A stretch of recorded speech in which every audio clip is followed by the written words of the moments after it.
ಮೊದಲು ಜನರೆಲ್ಲ ಕರೆಕ್ಟ್ ಆಗಿ ಹೋಗಿ ಡಸ್ಟ್ಬಿನ್ಗೆ ಕಸ ಎಲ್ಲ ಹಾಕ್ತಿದ್ರು.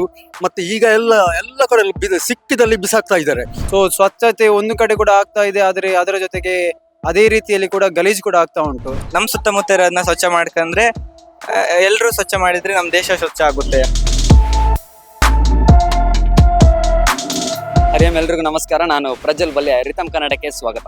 ಸ್ವಚ್ಛ ಭಾರತ ಅಭಿಯಾನ ಎಂಬುದು ಹೆಸರನ್ನು ನೀವೆಲ್ಲ ಕೇಳೇ ಇರ್ತೀರಾ. ಸ್ವಚ್ಛ ಭಾರತ ಅಭಿಯಾನ 10 ವರ್ಷಗಳು ಪೂರ್ಣಗೊಂಡಿದೆ. ಈ ಬಗ್ಗೆ ಜನರ ಅಭಿಪ್ರಾಯಗಳನ್ನೇ ಕೇಳ್ಕೊಂಡು ಬರೋಣ ಬನ್ನಿ. ಅಂದ್ರೆ ಅದೊಂದು ಒಳ್ಳೆ ಒಂದು ಯೋಚನೆ. ನಮ್ಮ ದೇಶ ಸ್ವಚ್ಛವಾಗಿರ್ಬೇಕು, ಎಲ್ಲರೂ ಒಟ್ಟಿಗೆ ಸೇರಿದ್ರೆ ಸ್ವಚ್ಛವಾಗಿ ಇಟ್ಕೊಬಹುದು ಅನ್ನೋ ಒಂದು ಟಾಪಿಕ್ ಮೇಲೆ ಚೆನ್ನಾಗಿ ಆಚರಿಸ್ತಾರೆ. ಈಗ ಈ ಸ್ವಚ್ಛ ಭಾರತ ಅಭಿಯಾನ ನಿಂಗೆ ಈಗ ಸ್ವಚ್ಛತೆ ಆಗಿದೆ ಅಂತ ಅನಿಸ್ತಾ ಇದೆಯಾ ಮೊದ್ಲಿಗಿಂತ? ಇಲ್ಲ, ಇನ್ನು ಆಗ್ಬೇಕು, ಇನ್ನು ಮಾಡ್ಬೇಕು ಅಂತ ಅನ್ಸುತ್ತೆ. ಇನ್ನು ಎಲ್ರು ಸೇರಿ ಎಲ್ರು ಒಟ್ಟಿಗೆ ಖುಷಿಯಾಗಿ ನಮ್ಮ ಮನಸ್ಸಿಂದ ಮಾಡ್ಬೇಕು ಅನ್ನೋದು. ಸ್ವಚ್ಛ ಭಾರತ ಮಾಡಿದ್ರೆ ದೇಶ ಸ್ವಚ್ಛ ಆಗ್ತದೆ ಅಂತ ಹೇಳ್ತೀಯಾ? ಅಂದ್ರೆ ನಮ್ ಸುತ್ತಮುತ್ತ ಇರೋದನ್ನ ಸ್ವಚ್ಛ ಮಾಡ್ಕೊಂಡ್ರೆ ಎಲ್ರು ಸ್ವಚ್ಛ ಮಾಡಿದ್ರೆ ನಮ್ ದೇಶ ಸ್ವಚ್ಛ ಆಗುತ್ತೆ. ಅವ್ರವ್ರಿಗೆ ಗೊತ್ತಿರ್ಬೇಕು, ಅವ್ರವ್ರ ಮನೆ ಹತ್ರ ಅವ್ರು ಸ್ವಚ್ಛ ಮಾಡಿದ್ರೆ ಇಡೀ ದೇಶ ಸ್ವಚ್ಛ ಆಗ್ತದೆ ಅಂತ ಹೇಳಿ. Thank you. ಸ್ವಚ್ಛತೆ ಅಂತ ಗಾಂಧೀಜಿಯವರ ಕನಸಿತ್ತು, ಸ್ವಚ್ಛತೆ ನಿರ್ಮೂಲನೆ ಆಗ್ಬೇಕು ಭಾರತದ ಅಂತ. ಆದ್ರೆ ಪ್ರೆಸೆಂಟ್ ಜನರೇಷನ್ ಈಗ ನೋಡಿದ್ರು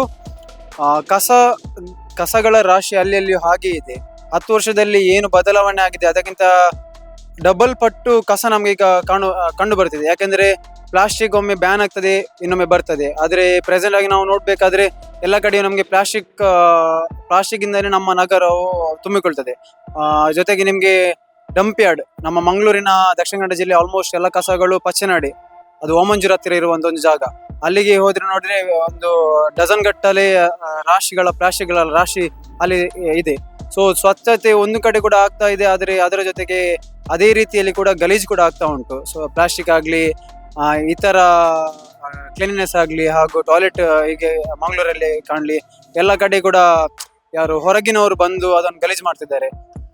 ಇವಾಗ್ಲೂ ಸಹ ನಡೀತಾ ಇದೆ, ಮುಗಿಯದ ಪಯಣ ತರ. ಈಗ ಸ್ವಚ್ಛ ಭಾರತ ನಡೀತಾನೆ ಇದೆ. ಇವತ್ತು ಸಹ ಆಲ್ಮೋಸ್ಟ್ ತುಂಬಾ ಕಾರ್ಯಕ್ರಮಗಳು ಸಹ ಆಗ್ತಾ ಇದೆ. ಸ್ವಚ್ಛ ಭಾರತದ ಬಗ್ಗೆನೇ ಮಾಡ್ತಾ ಇದ್ದಾರೆ. ಸ್ವಚ್ಛ ಭಾರತ ಅಭಿಯಾನ ಶುರುವಾಗಿ 10 ವರ್ಷ ಕಳೆದಿದೆ. ಈಗ ಏನಾದ್ರು ಮೊದ್ಲಿಗಿಂತ ಈಗ ಅಭಿವೃದ್ಧಿ, ಸ್ವಚ್ಛತೆಯಲ್ಲಿ ದೇಶದಲ್ಲಿ ಅಭಿವೃದ್ಧಿ ಆಗಿದೆ ಅಂತ ಅನಿಸ್ತಿದೆ? ಆಲ್ಮೋಸ್ಟ್ ಆಗಿದೆ, ಇನ್ನೂ ಸಹ ಆಗ್ತಾ ಇದೆ. ಇದ್ರ ಬಗ್ಗೆ ಹೇಳುದಾದ್ರೆ ಇದು ಒಂದು ಒಳ್ಳೆಯ ಕಾರ್ಯಕ್ರಮ ಅಂತ ಹೇಳಬಹುದು. ಅಂದ್ರೆ ಇಡೀ ಅಕ್ಟೋಬರ್ 2 ಅಂದ್ರೆ 10 ವರ್ಷ ಆಯ್ತು ಪ್ರಾರಂಭವಾಗಿ. ಇದರಿಂದ ಒಂದು ದೇಶದೆಲ್ಲೆಡೆ ಸ್ವಚ್ಛ ಭಾರತವನ್ನು ನರೇಂದ್ರ ಮೋದಿ ಅವರು ಜಾರಿ ತಂದಿದ್ದಾರೆ. ಅದರಿಂದ ಎಲ್ಲ ಕಡೆ ಸ್ವಚ್ಛ ಭಾರತ ಅಭಿಯಾನವನ್ನು ಪ್ರಾರಂಭ ಮಾಡಿದ್ದಾರೆ. ಅಂದ್ರೆ ಎಲ್ಲ ಕಡೆ ಒಂದು ಸ್ವಚ್ಛ ಭಾರತವನ್ನು ಸ್ಟಾರ್ಟ್ ಮಾಡಿದ್ದಾರೆ. ಅದಕ್ಕಾಗಿ ಇಡೀ ದೇಶವನ್ನು ಕ್ಲೀನ್ ಆಗಿರ್ಬೇಕೆಂಬ ಕಾರಣಕ್ಕಾಗಿ ಸ್ವಚ್ಛ ಭಾರತವನ್ನು ಪ್ರಾರಂಭ ಮಾಡಿರುವಂತದ್ದು. ಸ್ವಚ್ಛ ಭಾರತ ಅಂದ್ರೆ ಮೊದಲು ಎಲ್ಲ ಇರ್ತಿರ್ಲಿಲ್ಲ. ಮೊದಲು ಜನರೆಲ್ಲ ಕರೆಕ್ಟ್ ಆಗಿ ಹೋಗಿ ಡಸ್ಟ್ಬಿನ್ಗೆ ಕಸ ಎಲ್ಲ ಹಾಕ್ತಿದ್ರು. ಮತ್ತೆ ಈಗ ಎಲ್ಲ ಕಡೆ ಸಿಕ್ಕಿದಲ್ಲಿ ಬಿಸಾಕ್ತಾ ಇದ್ದಾರೆ. ಜನರಿಗೆ ಎಷ್ಟು ನಾವು ಜಾಗ್ರತೆ ಸೂಚನೆಯನ್ನು ಕೊಟ್ಟರು ಸಹ ಅವರಿಗೆ ಅದು ಮನಸ್ಸಿಗೆ ಹೋಗುದೇ ಇಲ್ಲ. ಸಿಕ್ಕಿದಲ್ಲಿ ಮಾರ್ಗದ ಬರಿಯಲ್ಲಿ ಎಲ್ಲಿ ಕೂಡ ಕಸ ಎಸಿತಾ ಇದ್ದಾರೆ. ಮೊದಲು ಕರೆಕ್ಟ್ ಆಗಿ ಬಂದು ಡಸ್ಟ್ಬಿನ್ ಎಲ್ಲ ಹಾಕ್ತಿದ್ರು. ಅಷ್ಟು ಎಲ್ಲ ಗಲೀಜಿ ಮತ್ತೆ ಕಸ ಎಲ್ಲ ಮಾರ್ಗದಲ್ಲಿ ಇರ್ತಿರ್ಲಿಲ್ಲ. ಈಗ ಒಂದು 10 ವರ್ಷದ ಮುಂಚೆ ಎಲ್ಲ ಹಾಗೆಲ್ಲ ಗಲೀಜಿ ಇರ್ತಿರ್ಲಿಲ್ಲ.